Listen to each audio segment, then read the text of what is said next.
Shalom ibu-ibu, sungguh bersuka cita jikalau pada pagi hari ini kita kembali boleh bersekutu bersama. Mari kita angkat pujian di hadapan Tuhan. Mari kita angkat pujian di hadapan Tuhan dengan segenap hati kita. Karena di dalam Tuhan kita dapatkan kedamaian. Apapun persoalanmu hari ini, bila kita mengarahkan hati kita kepada Tuhan. Mari kita katakan, masuk hadirat-Mu Tuhan dengan korban pujian.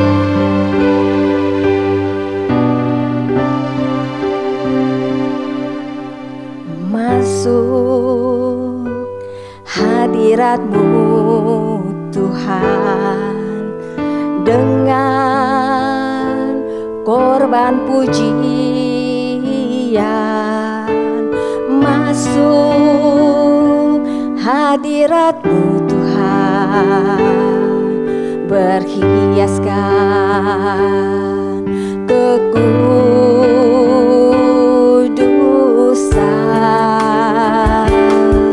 di hadapan hadirat-Mu Tuhan. Ku rasakan kedamaian di hadapan hadirat-Mu Tuhan. Ku nampak keagungan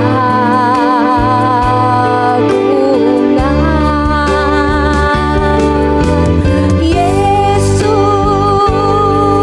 ku sembah Kau, sujud di hadapan-Mu. Keinginan dalam hidupku hanya untuk menyembah-Mu. Saya jemput ibu-ibu untuk bangkit berdiri. Mari kita akan katakan sekali lagi, masuk hadirat-Mu Tuhan. Masuk hadirat-Mu Tuhan dengan korban pujian. Masuk hadirat-Mu Tuhan berhiaskan kekudusan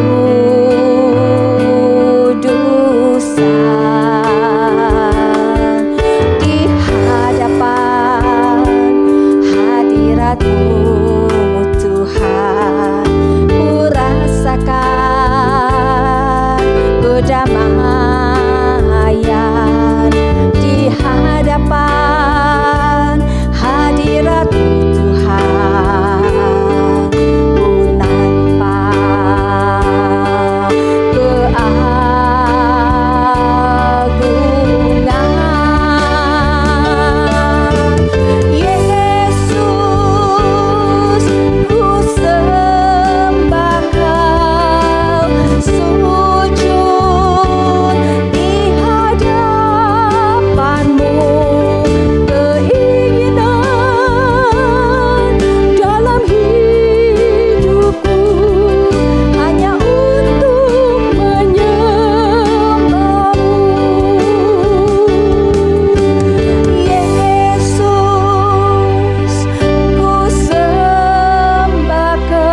Shalom ibu-ibu yang Tuhan Yesus kasihi.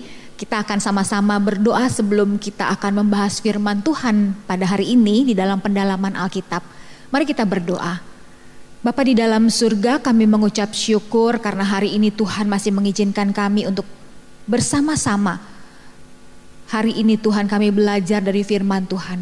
Kebenaran-Mu biarlah berkata-kata melalui hati dan pikiran kami. Terima kasih Bapa di dalam surga. Dalam nama Tuhan Yesus kami berdoa dan bersyukur. Amin.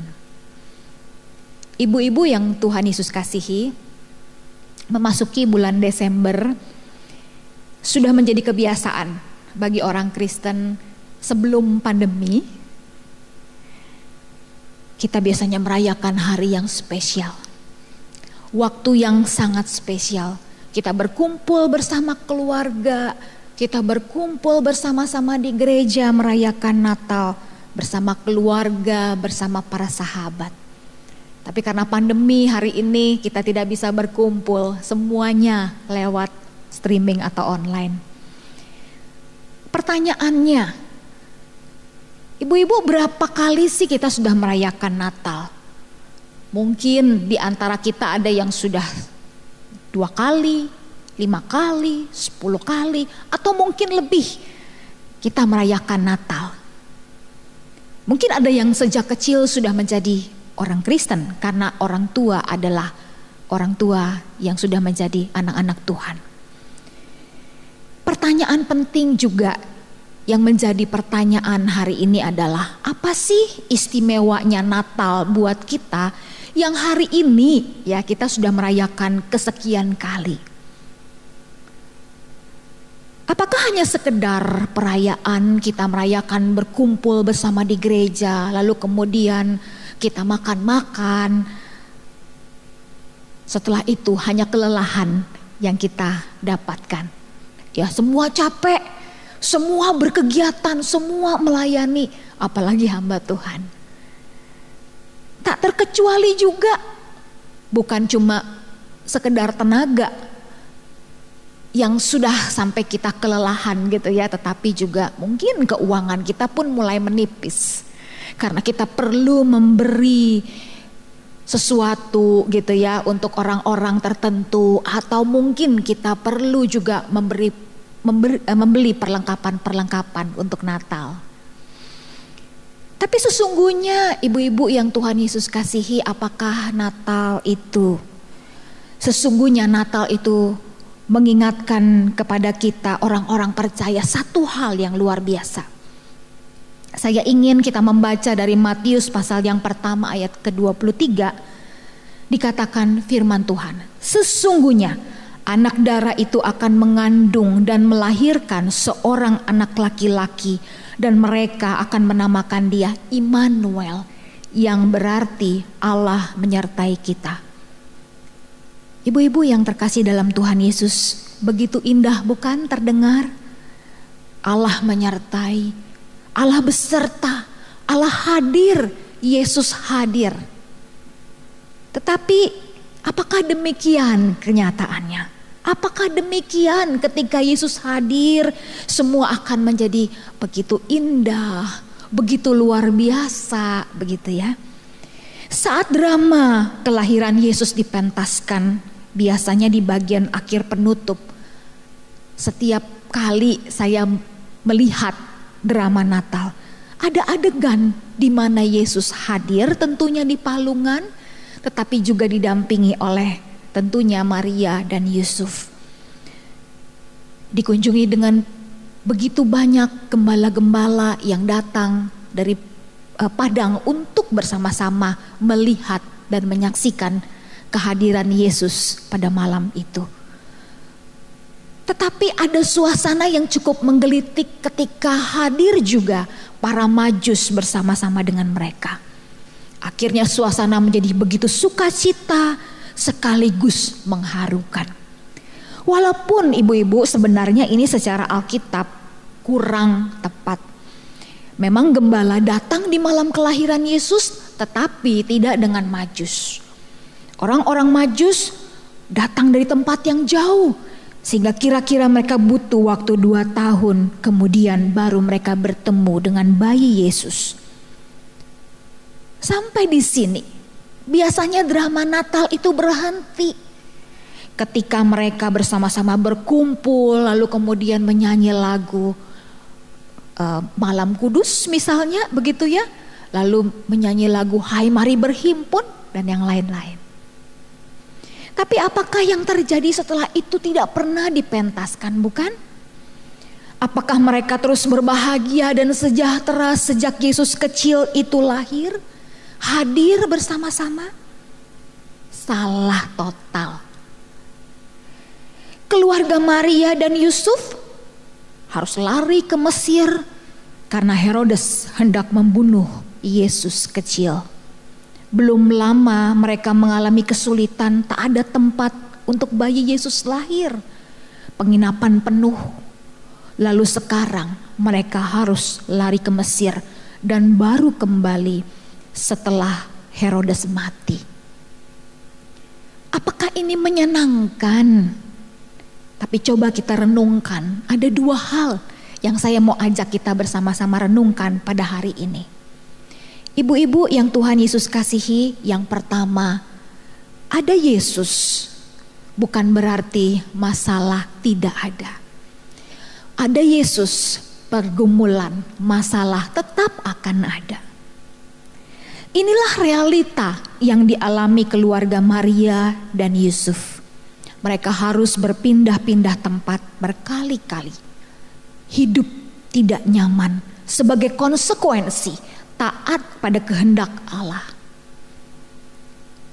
Ibu-ibu yang Tuhan Yesus kasihi, kalau motivasi kita ikut Yesus hanya mau enak, hanya mau lancar, hanya mau ada kemudahan, menjadi kaya, menjadi sehat, sejahtera, itu salah total.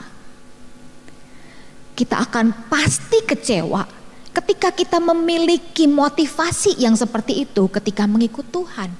Karena realitanya tidak seperti itu. Bahkan kesulitan bisa tiba-tiba saja datang tanpa diundang, malah datang bertubi-tubi. Lalu adilkah kita berharap hidup tanpa masalah karena ada Yesus? Padahal selama Yesus ada di dalam dunia, mulai lahir sampai mati, kesulitan tak pernah absen dari hidupnya. Saudara-saudara, ibu-ibu yang Tuhan Yesus kasihi, saya ingin kita bersama-sama membuka satu bagian firman Tuhan. Lukas pasal yang ke-9 ayat yang ke-23. Di situ dikatakan, setiap orang yang mau mengikut aku, ia harus menyangkal dirinya, memikul salibnya setiap hari dan mengikut aku. Itu berarti ketika mengikut Yesus, kita harus pikul salib. Bukan sesuatu yang nyaman berarti.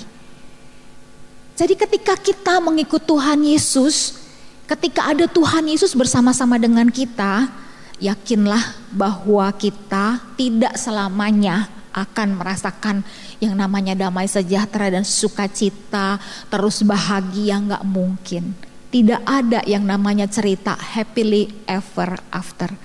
Selamanya bahagia, itu hanya dongeng gitu ya. Ibu-ibu, tapi mari kita bersyukur ketika ada Yesus. Hal yang kedua yang saya mau kita belajar bersama-sama, tetap ada jalan keluar. Hidup bukan tanpa masalah selama ada di dalam dunia yang penuh dengan dosa dan penuh dengan kejahatan dan segala macam yang ada di dalamnya. Tetapi ketika ada Yesus, marilah kita percaya bahwa tetap ada jalan keluar yang bisa kita dapatkan. Memang kehadiran Yesus membuat Maria dan Yusuf jadi banyak menghadapi kesulitan. Tapi jalan keluar selalu tersedia. Lewat mimpi, 2 kali malaikat Tuhan memberi arahan kepada Yusuf. Saya akan bacakan di dalam Matius pasal yang pertama, ayat yang ke-20. Matius pasal yang pertama ayat yang ke-20. Dikatakan, tetapi Ketika ia mempertimbangkan maksud itu, malaikat Tuhan nampak kepadanya dalam mimpi dan berkata, "Yusuf anak Daud, janganlah engkau takut mengambil Maria sebagai istrimu, sebab anak yang di dalam kandungannya adalah dari Roh Kudus." Yang kedua ada di dalam Matius pasal yang kedua ayat 19 sampai 20. Dikatakan, setelah Herodes mati, nampaklah malaikat Tuhan kepada Yusuf dalam mimpi di Mesir. Katanya, "Bangunlah, ambillah anak itu serta ibunya dan berangkatlah ke tanah Israel, karena mereka yang hendak membunuh anak itu sudah mati." Ibu-ibu yang Tuhan Yesus kasihi, 2 kali malaikat Tuhan memberi arahan kepada Yusuf. Bukankah ini yang diharapkan? Ketika menghadapi kesulitan, Tuhan mengarahkan kita. Tuhan mengarahkan kita melalui firman-Nya, membuat kita melangkah dengan begitu mantap. Firman Tuhan dalam Mazmur 119 ayat 105, saya menyukai sekali firman Tuhan ini yang mengatakan, "Firman-Mu itu pelita bagi kakiku dan terang bagi jalanku." Saya senang sekali ketika merenungkan bagian firman Tuhan ini. Dulu waktu orang-orang Israel, mereka hidup di dalam perjalanan mereka di padang gurun. Atau sebelum itu, ya tidak ada penerangan kecuali pelita kecil. Pelita ini terus menyala hanya karena ada sumbu dan ada tempat atau wadahnya, lalu kemudian ada apinya. Setiap kali mereka berjalan pada malam hari, tidak ada penerangan kecuali pelita atau obor. Pelita itu akan ditaruh di ujung kaki mereka, lalu mereka jalan di tengah malam yang gelap, karena dulu tidak ada penerangan seperti sekarang, tidak ada listrik. Nah, ibu-ibu, ketika mereka jalan, pelita itu akan hanya menyinari mereka selangkah di depan dan tidak terlalu besar jaraknya. Jadi mereka hanya selangkah demi selangkah mengikuti, ya, sesuai dengan tuntunan pelita itu, di mana api itu menyala dan memberi terang kepada jalan mereka. Seperti itulah Tuhan memimpin kita. Seperti itulah Tuhan menolong kita di dalam kita melalui jalan yang ada di depan. Satu demi satu, kita setahap demi setahap, selangkah demi selangkah, kita dipimpin oleh Tuhan. Dimampukan oleh Tuhan berjalan. Tuhan tidak memberi kita penglihatan untuk melihat jalan sampai di depan. Karena mungkin Tuhan tahu kalau sedemikian kita mungkin jadi orang yang sombong karena kita tahu di depan seperti apa. Tapi Tuhan mengarahkan kita justru selangkah demi selangkah. Ibu-ibu yang Tuhan Yesus kasihi, itulah sebabnya ketika kita merayakan Natal, Natal akan menjadi sangat bermakna ketika kita menyertakan Yesus. Menghadirkan Yesus di dalam Natal itu. Hari ini banyak sekali orang-orang yang sudah mengeluarkan Yesus dari tengah-tengah Natal mereka. Ketika saudara melihat tulisan Hari Natal bukan menjadi Merry Christmas, tetapi sekarang yang ada Xmas. X itu adalah tanda ketika kita belajar matematika dulu adalah sesuatu bilangan yang tidak diketahui. Misalkan 2 tambah 2 sama dengan X, bilangan yang tidak diketahui. Apakah Yesus seperti itu? Tentu tidak, ibu-ibu. Tapi hari ini apakah yang dunia peringati setiap Natal? Mereka hanya celebration, menurut saya hanya perayaan, lebih banyak menekankan perayaan, bagaimana begitu indahnya ya menata semua ruangan dan sebagainya, sehingga kadang-kadang tidak menyadari seharusnya yang terpenting kelahiran Yesus itu di tengah-tengah Natal. Ibu-ibu yang Tuhan Yesus kasihi, betapa fatalnya ketika Yesus tidak ada lagi di hari Natal kita. Ketika di sepanjang tahun-tahun yang penuh krisis ini kita tidak menghadirkan Yesus, tidak ada Yesus bersama-sama dengan kita, sangat-sangat menyedihkan. Tentunya kita akan merasa begitu merasakan Natal yang tidak bermakna lagi. Ibu-ibu yang Tuhan Yesus kasihi, kita bersyukur sekali lagi karena firman Tuhan boleh mengingatkan kita. 2 hal hari ini yang kita belajar. Ada Yesus, bukan berarti tidak ada masalah. Ada Yesus, tetap ada jalan keluar. Saya ingin menutup dengan kesaksian. Ibu-ibu yang Tuhan Yesus kasihi, pada waktu saya menjadi anak Tuhan, saya berangkat dari keluarga yang bukan Kristen. Ketika kami merayakan Natal di hari-hari pertama saya menjadi anak Tuhan, saya begitu merasa sukacita penuh dengan damai sejahtera. Ketika keluarga kami semuanya, papa mama saya merayakan Natal bersama-sama, ada sukacita yang luar biasa yang kami rasakan. Karena tidak seperti tahun-tahun yang sebelumnya. Saya bersyukur karena Tuhan pada satu kali memanggil kami semua menjadi anak-anaknya. Apakah setelah kami menjadi orang percaya, setelah kami menjadi anak Tuhan, kehidupan kami tanpa masalah? Tidak. Tapi kalau saya runut ke belakang, saya sekali lagi mengucap syukur kepada Tuhan. Karena Tuhan begitu baik dan mengasihi kami sekeluarga. Sebelum lahir saya ke dalam dunia, keluarga saya mengalami hal yang begitu menyebabkan semua dalam keadaan terpuruk. Papa saya waktu itu kehilangan pekerjaan, lalu kemudian hidup sungguh-sungguh tidak menentu. Mama saya bilang, kami semua hidup, kalau sampai hari ini masih ada, itu semua berkat anugerah Tuhan.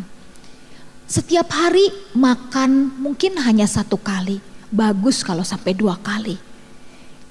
Mama saya selalu bilang, kamu bersyukur karena lahir setelah masa-masa itu. 9 tahun keluarga kami hidup di dalam kemelaratan. Mama saya pernah bilang, dia hidup bersama-sama dengan saudara-saudara saya yang lain itu di bawah kolong jembatan di Ancol. Sesuatu yang sangat-sangat membuat mereka tidak nyaman hidup di dalam kemiskinan dan kemelaratan. Mau makan pun susah, harus jual segala macam yang ada di rumah, sampai baju pun dijual. Apakah setelah itu keluarga saya setelah mengenal Tuhan Yesus tidak ada masalah? Oh tidak. Tentu sebagai manusia yang masih hidup di dalam dunia, yang masih hidup dan bernafas, tentu masih ada masalah. Tetapi saya merasakan setiap kali ada masalah, saya bersyukur. Karena kami semua bisa tetap ada jalan keluar. Pada waktu papa mama saya harus masuk rumah sakit di akhir hidup mereka, dan harus menjalani pengobatan yang luar biasa untuk sakit kanker yang mereka derita. Saya selalu berdoa, Tuhan, Engkau kiranya mencukupkan apa yang menjadi kebutuhan kami. Karena pembiayaan atau pengobatan itu sesuatu hal yang luar biasa menurut jangkauan saya. Tetapi Tuhan begitu baik. Sampai selesai acara penguburan papa saya, kemudian mama saya di 11 tahun kemudian, Tuhan tetap menolong dan menyertai. Selalu ada jalan keluar. Jadi hari ini saya tetap mau mengingatkan kita semua, ibu-ibu, mari ketika kita merayakan Natal, kita terus diingatkan oleh Tuhan. Mari terus mengingat bahwa ada Tuhan Yesus yang hadir bersama-sama dengan kita. Bahwa ada Tuhan Yesus yang selalu menyertai kita, yang Immanuel, yang tidak pernah meninggalkan kita sedetik pun. Dan kalau dia hadir, dia akan selalu memberikan jalan keluar tepat pada waktunya, sesuai dengan waktu dan kehendaknya. Mungkin kadang-kadang kita berpikir bahwa kepinginnya cepat, kepinginnya segera mendapatkan jawaban doa, tetapi kok Tuhan belum menjawab. Ibu-ibu yang terkasih dalam Tuhan, yuk tetap kita semangat. Tetap semangat mengikut Tuhan. Karena Tuhan punya waktu dan kehendaknya sendiri. Dan itu adalah waktunya, bukan waktu kita. Jadi kiranya Tuhan terus menolong kita dan terus memampukan kita di Natal ini menyadari bahwa ada Tuhan yang lahir di dalam hidup kita. Jadikan Dia Tuhan di dalam hidup kita yang lahir setiap hari, yang selalu menyertai dan memberkati kita. Amin. Mari sama-sama kita berdoa. Bapa di dalam surga, kami mengucap syukur. Tuhan, kami menyadari bahwa anugerah-Mu terlalu besar dan sangat besar ketika Engkau lahir sebagai manusia di dalam palungan yang hina. Allah yang luar biasa itu menjelma menjadi manusia. Harusnya Engkau lahir di dalam kerajaan. Tidak layak sama sekali bayi Yesus lahir di dalam palungan. Tetapi Tuhan, di dalam kerendahan hati dan ketaatanmu, Engkau lahir sebagai bayi di dalam dunia yang penuh dengan dosa dan kejahatan ini. Terima kasih Tuhan karena Engkau lahir buat kami. Terima kasih karena kehadiran-Mu yang Immanuel itu senantiasa menyertai kami dan tidak pernah ada putus-putusnya dan tidak pernah ada henti-hentinya. Kami mengucap syukur ya Tuhan. Kiranya di masa-masa kami menjalani krisis demi krisis hari ini, Engkau yang Immanuel itu akan terus menyertai kami. Engkau ada, Engkau beserta, dan Engkau memberikan jalan keluar tepat pada waktu-Mu. Terima kasih Bapa dalam surga. Dalam nama Tuhan Yesus kami berdoa. Amin. Mari ibu-ibu kita memberikan persembahan yang terbaik bagi Tuhan. Mungkin hari ini kita tidak memberikan emas, kemenyan atau mur. Tapi biarlah kita memberikan hidup kita dan memberikan persembahan yang terbaik. Persembahan hari ini kita akan memberikan QR code di belakangnya, bisa nambahkan angka 6 untuk persembahan pada pagi hari ini. Mari kita angkat pujian. Rasanya Natal sudah di depan mata kita. Kita ingin mengangkat pujian ini, mengingatkan kita akan kasih Kristus bagi kita. Seperti palungan, layakkanlah hatiku menyambut-Mu Tuhan. Seperti emas, kemenyan dan mur, biar hidupku berkenan padamu. Seperti palungan, layakkanlah hatiku menyambut-Mu Tuhan. Seperti emas, kemenyan dan mur, biar hidupku berkenan padamu. Sebab Natal tak akan berarti tanpa kasih-Mu. Lahir di hatiku hanya bersama-Mu, Yesus, ku rasakan kasih-Mu. Indahnya Natal di hatiku.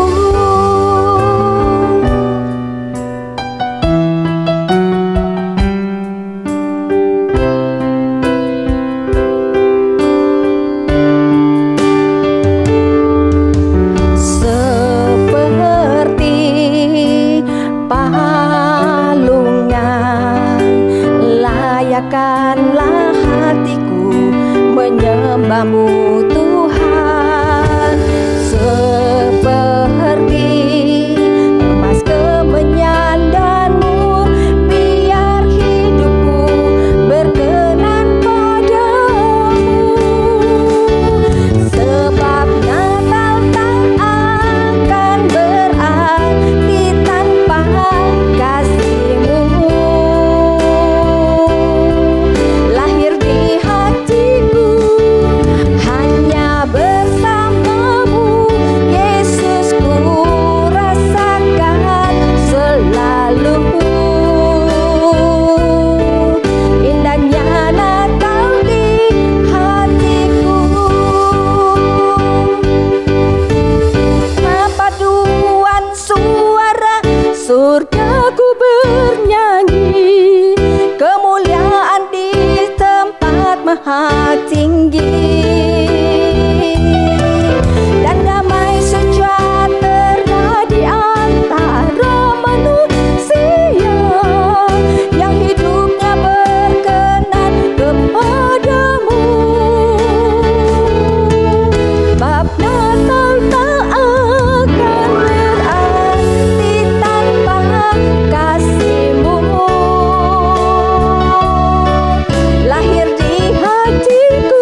Engkau Allah kami yang besar dan yang hidup. Sungguh kami bersyukur untuk kasih dan pengorbanan-Mu ya Tuhan. Engkau layak di tempat yang paling hina untuk mengasihi kami manusia yang berdosa. Sungguh ya Tuhan, kasih-Mu tidak pernah bisa kami bayar ataupun dihitung. Tapi kami sungguh bersyukur Tuhan, jikalau pada pagi hari ini kami boleh memberikan persembahan yang terbaik. Berkati akan setiap tangan-tangan yang sudah memberkati, yang sudah memberikan persembahan. Kiranya Tuhan memberkati akan kehidupan para ibu-ibu beserta dengan keluarga mereka. Terpujilah Engkau Allah kami yang besar dan yang hidup. Di dalam nama Tuhan Yesus kami bersyukur dan berdoa. Amin.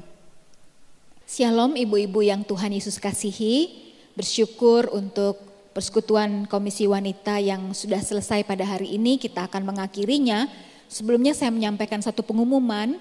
Minggu depan masih ada satu acara lagi streaming persekutuan wanita di dalam ibadah Natal khusus. Kita akan sama-sama merayakan Natal dan kiranya ibu-ibu dapat mempersiapkan hati, mempersiapkan pikiran dan juga boleh mengundang teman-teman untuk bisa ikut di dalam acara streaming minggu depan. Mari sama-sama kita mengakhiri persekutuan Komisi Wanita pada hari ini. Kita menyanyi satu pujian, Bapa terima kasih.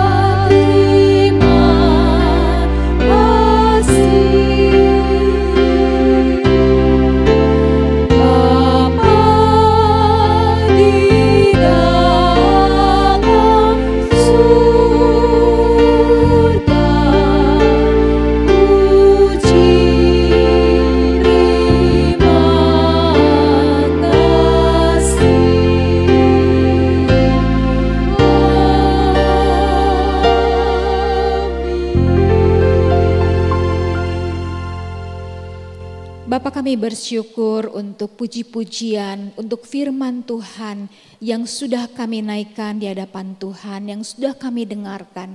Kami mengucap syukur ya Tuhan untuk hari ini di mana kami bersama-sama bisa mendapatkan berkat rohani yang Tuhan mau titipkan untuk kami. Tolong ya Tuhan supaya semua yang hari ini kami rasakan, berkat-berkat Tuhan yang kami terima, tidak kami simpan sendiri di dalam hati kami, tetapi kami juga bagikan berita Natal kepada setiap orang, khususnya yang belum mengenal Engkau. Terima kasih untuk Kristus yang lahir pada hari Natal. Terima kasih untuk Kristus yang sudah menjadi Tuhan dan Raja di atas hidup kami. Kami sekali lagi mau berdoa menyerahkan waktu di depan Tuhan yang memimpin seminggu yang akan kami lewati di dalam penyertaan dan pimpinan anugerah Tuhan. Terima kasih Bapa dalam surga. Dalam nama Tuhan Yesus kami mau berdoa, kami mau bersyukur. Amin. Tuhan Yesus memberkati kita semua.